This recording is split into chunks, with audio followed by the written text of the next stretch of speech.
what is the stone? Now we are going for gems. Gems as one remedy. And for sun we have ruby. Ruby is the main stone for sun. For moon, pearl is the main stone. The other stone is sunstone. Sunstone को हम सूर्यमणि भी बोलते हैं. सूर्यमणि हिंदी में सूर्यमणि बोलते हैं. ये Ruby माणिक बोलते हैं. Moon is for moon is pearl, मोती. मून स्टोन यानी कि चंद्रमणि. मार्स के लिए कोरल, कोरल यानी कि मूंगा. और रेड स्टोन लाल पत्थर होता है. और बुध के लिए Mercury is emerald. Emerald is panna और पेरिडॉट. दूसरा उसका पेरिडॉट. जुपिटर के लिए yellow sapphire. Yellow sapphire is pukhraj. And topaz sunela, sunela कहते हैं. वीनस के लिए diamond. Diamond is the best stone for it. And opal is second stone. और शनि के लिए Saturn, blue sapphire, neelam. And iolite. Iolite इसको बोलते हैं नीली. राहु के लिए hessonite. Hessonite is gomed, turquoise, फिरोजा. केतु के लिए कैट्स आई, लेसोनिया. और tiger eye. Tiger eye is Hindi में क्या कहते हैं इसको? Tiger eye. Okay, cat's eye is lehsunia और tiger eye. Okay, so these are the stones. These are the main stones, the red ones. These are the main Navratna. We call it 9 gems. 9 gems. These are the 9 gems. And all others are not gems, but they are sub crystals. Semi-precious stone. Semi-precious. They are substone. They are called semi-precious. Though pearl is not very costly, coral is not very costly, and then hasonite is not very costly, and cat's eye is not that costly. But still, and maybe here some stones may be costly, like opal is costly somewhat. Still, they are called, they are the main stones for us. तो ऐसा नहीं है कि जो रत्न है यही सिर्फ महंगे हैं. दूसरे भी जो हैं उपरत्न जो है वो भी महंगे हो सकते हैं. लेकिन उपरत्न नाम उपरत्न है उनका. जैसे कि मून स्टोन जो है is costlier than pearl, but still ये उपरत्न है, ये रत्न है. Pearl now is better than the main ratna. नहीं, उपरत्न का काम है, अब बता रहे हैं यहाँ पे. सुनिए, gems, how they work. First you understand this, then you will understand कि उपरत्न कैसे काम करते हैं और रत्न कैसे काम करते हैं. उपरत्न कितना काम करते हैं और कैसे करते हैं. Gems can absorb the cosmic rays from the concerned planet. So cosmic rays they absorb and then they send it to us. They create resonance with the rays and pass on to our body. They work exactly like a radio or mobile phone.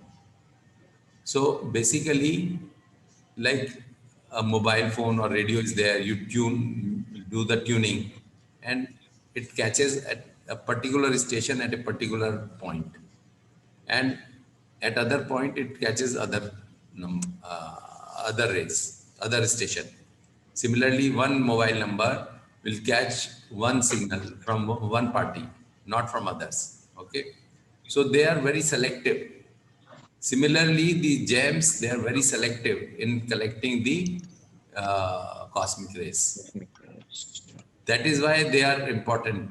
And the same kind of rays, there are other stones, they are not able to collect. The structure inside, the molecular structure is such that they are able to absorb the proper rays, cosmic rays of the planet, of that planet. So ये importance है. जो substitutes होते हैं, जो उपरत्न होते हैं, they don't have the same frequency, resonance frequency, they don't have. So they do not exactly मतलब जैसे स्टेशन होता है ना, इसमें ट्रांजिस्टर कि थोड़ा सा आउट हो जाए तो बहुत नॉइज आती है।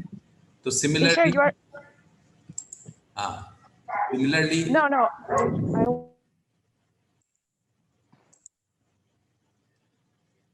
similarly the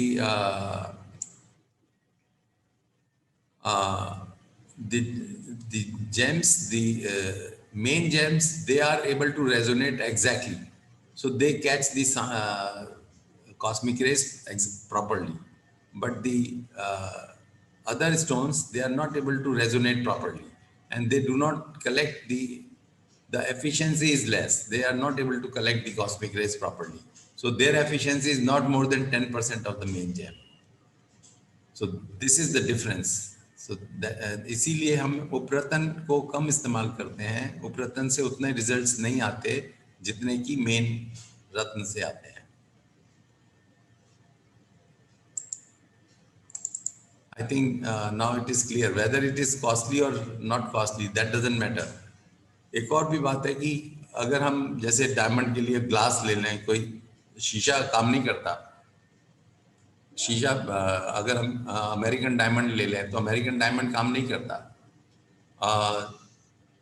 और अगर इसी प्रकार से हम कोई पुखराज के लिए कोई पीला पत्थर ले लें तो वो काम नहीं करता। लेकिन पुखराज के अंदर जो इंटरनल स्ट्रक्चर है वो बहुत इंपॉर्टेंट है, और इसीलिए उसको हम वो जो है प्लैनेट हमें पूरी रेज इकट्ठी करके हमारे पास दे देता है। Select gem for which planet. Now किस प्लैनेट के लिए हमें जेम सिलेक्शन करना चाहिए, किसके लिए करना चाहिए, किसके लिए नहीं। तो gem is suggested to make a planet strong, that is fundamental thing. It is suggested for planet who is operating in दशा और is effective at that time. अगर उसकी दशा चल रही होगी तो उसका काफ़ी हमारा काम मतलब वो इफेक्टिव होगा, काफ़ी इफेक्टिव होगा। और अगर दशा नहीं चल रही होगी तो उस समय उसका प्लैनेट काम नहीं कर रहा तो डेफिनेटली काम भी कम करेगा फिर वो। तो it is important that the planet is benefic and not malefic. ये भी एक इम्पॉर्टेंट चीज़ है। For gems we must understand that the gem must be a benefic, gem must be worn for a benefic planet, not for a malefic planet. Benefic malefic कैसे देखते हैं हम कि छठे 6, 8, 12 का लॉर्ड नहीं होना चाहिए। अगर केंद्र त्रिकोण का मालिक होगा वो हमारे लिए बेनिफिक प्लैनेट होगा, और अगर केंद्र त्रिकोण में बैठा भी हो तो वो और बेनिफिक हो जाएगा। 8th Lord it is not ascendant, if it is not ascendant lord then it should be always avoided। 8वां जो घर है वो सबसे ज्यादा नेगेटिव हाउस माना जाता है। 8th house is the most negative house. So if it is 8th lord then it must be avoided। अगर वो 8वें घर में बैठा है तो it must be avoided। और अगर सिर्फ एक ही कंडीशन है कि वो 8th लॉर्ड अगर लग्नेश भी है तो तब हम उसको पहना सकते हैं। जैसे कि मेष लगन है, मेष लगन में मंगल जो है लग्नेश भी है और अष्टमेश भी है, उस केस में हम मंगल का मूंगा पहना सकते हैं। उसके अलावा किसी और में हमें नहीं पहनाना चाहिए। दूसरी बात, उसमें भी वो 8वें घर में ना बैठा हो। ऐसा ना हो कि वो 8वें घर में या छठे 8वें 12वें में ही बैठा हो, तो हमें उसको भी अवॉइड करना चाहिए। तो सर अगर सिंह लगन का है और सूर्य 8वें घर में बैठ जाए तो सूर्य 8वें घर में बैठ जाए, सिंह लगन है तो वो वहाँ का मालिक तो नहीं है। वहाँ it is the 8th house is owned by Jupiter there. Yes So sun sitting in the 8th house in Leo ascendant, we can suggest ruby, but it should be normally it should be avoided unless and until it is very much required। Okay जैसे इसमें जो है अब Ruby कब हम avoid करेंगे, कब उसको पहनाएंगे, अगर हमारा कोई सरकारी काम है, वो काम होना चाहिए, उसके लिए हम पहनाना चाहते हैं तो उसको हम रूबी पहना देंगे। लेकिन अगर कोई हेल्थ का इशू है तो वो हेल्थ इशू के लिए भी हमें पहनाना चाहिए लग्नेश को, लेकिन 8th हाउस में बैठा हुआ है सन तो हम उसको अवॉइड करेंगे। तो वो क्योंकि 8th हाउस का प्लैनेट तो हेल्थ ठीक नहीं करेगा ना, then we will look for some other planet और some other remedy. Maybe हम उसके लिए पाठ करवा सकते हैं, हृदय आदित्य हृदय स्तोत्र का पाठ कर सकते हैं, सूर्य नमस्कार कर सकते हैं, सूर्य का मंत्र का जाप कर सकते हैं। सो हेल्थ के लिए हम फिर और उपाय कर सकते हैं। Ideally, the planet sitting in 6th, 8th, and 12th, we won't suggest gemstone. Particularly 8th house. Particularly 8th. If it is just the Lord of the 6th or sitting in the 6th, we can suggest. But at least it should not be two things. It should not be say like it is Lord of 6th house sitting in the 6th. We will avoid. Okay. Sir अगर दो houses का हो, जैसे 7th और 8th का शनि हो, जैसे 10th Capricorn 7th house में और 8th हाउस में भी शनि का हाँ, तो तो अवॉइड करेंगे। 7th हाउस भी मारक भाव है ना, हाँ जी, तो it is not a positive house, yes sir. तो वो उसको अवॉइड करेंगे। सर इस लग्न पाइसेस का है, एज एक हाउस में सैटर्न बैठा है, तो ब्लू सफायर नहीं पहन सकते? एक लग्न पाइसेस है, पाइसेस है एंड 8th हाउस में सैटर्न बैठा है, हाँ, तो बिल्कुल वो नहीं, आप क्योंकि नहीं पहन 8th हाउस सकते सर? 12th लॉर्ड हो गया। It is 12th Lord 11th Lord sitting in the 8th house, so yes. हाँ, तो बिल्कुल नहीं करेंगे, बिल्कुल नहीं करेंगे। अच्छा, सर मतलब ये होता है कि अब इसको ये हम जो है ना, इस पॉइंट को कि कैसे कैसे सिलेक्शन करना है, इसको अभी हम डिटेल में करेंगे। पहले आप थोड़ा सा सुन लीजिए ये रत्नों के बारे में, फिर हम इसके बारे में कैसे सिलेक्शन करना चाहिए उसके लिए मैं एग्जांपल लेके बताऊंगा आपको। ओके। जन्म पत्रियां लेकर फिर उसके बाद डिस्कस करेंगे किसका स्टोन हमें पहनना चाहिए, किसका नहीं पहनना चाहिए। ओके। ठीक है, तो अभी पहले आप जस्ट जनरल इंफॉर्मेशन ले लीजिए जेम्स के बारे में। Okay sir, thank you. Okay, फिर नेक्स्ट है जेम्स का आइडेंटिफिकेशन कैसे किया जाए। It should be gems can be seen by naked eyes for any crack और impurity. There should be no crack. If there is a crack then it is supposed to be very bad. So there should be no crack, but impurity can always be there because you cannot find a gem which is pure, which is having no impurity. So that is very difficult to find. And so let's forget about, but there should be less impurity. The lesser is the impurity, the better is the soaking power of the gem. उसको ज़्यादा अच्छे से cosmic rays को absorb कर लेगा। तो इसीलिए, और क्रैक होने का तो मतलब यह है कि it is going to start giving negative results. Crack तो बिल्कुल नहीं होना चाहिए। कि कई बार जैसे हमारा स्टोन हमने पहना पहले, फिर वो बाद में क्रैक हो गया, तो क्रैक होने के बाद तो हमें उसको उतार देना चाहिए और उसको चेंज करना चाहिए। Colour, transparency and glare define the quality more the better. Colour अच्छा होना चाहिए, ट्रांसपेरेंसी अच्छी होनी चाहिए, ग्लेयर चमक होनी चाहिए, so that defines the quality, and better the quality the better the results are. It is best if the stone is cut in conical form. This improves the power to collect cosmic rays and transmit to our body. नीचे से जो कोन है ना वो भी एक अच्छा कोन हो तो डेफिनेटली वो बेटर है।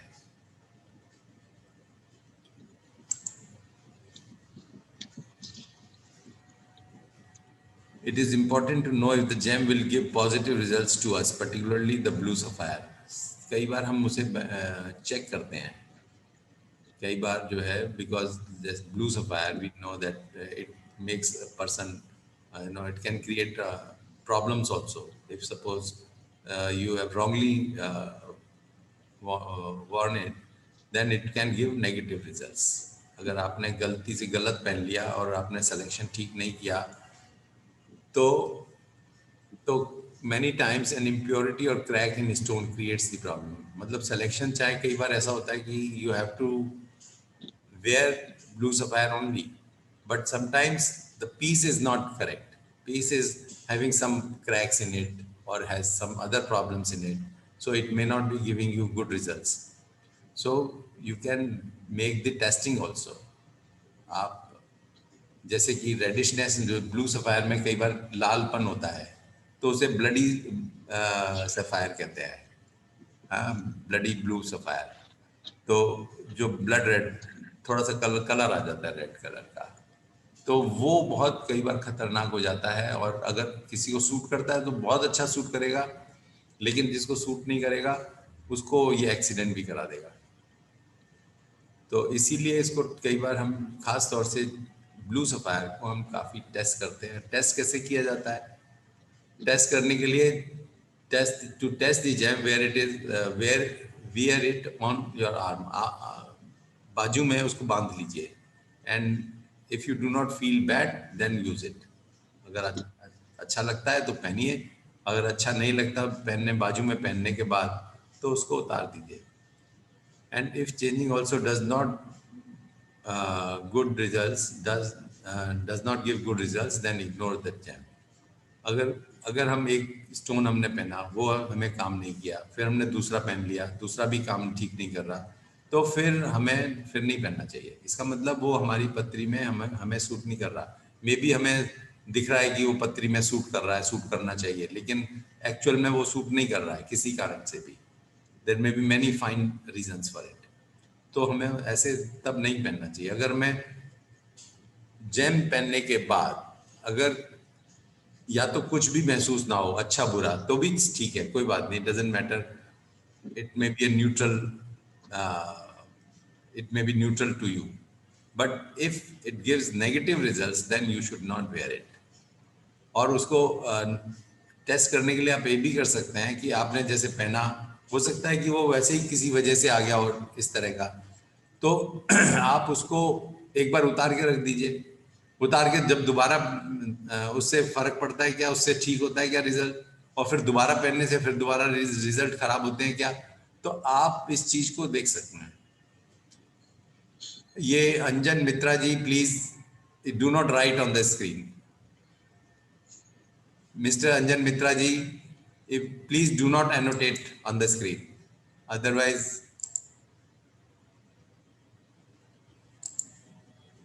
please do not write. Yes, sir. Don't disturb. Yeah, I'm extremely sorry. I'm extremely sorry. There's something wrong went. So that is the reason. Okay.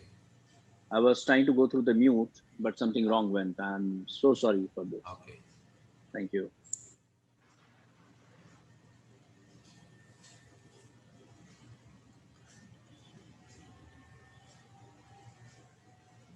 So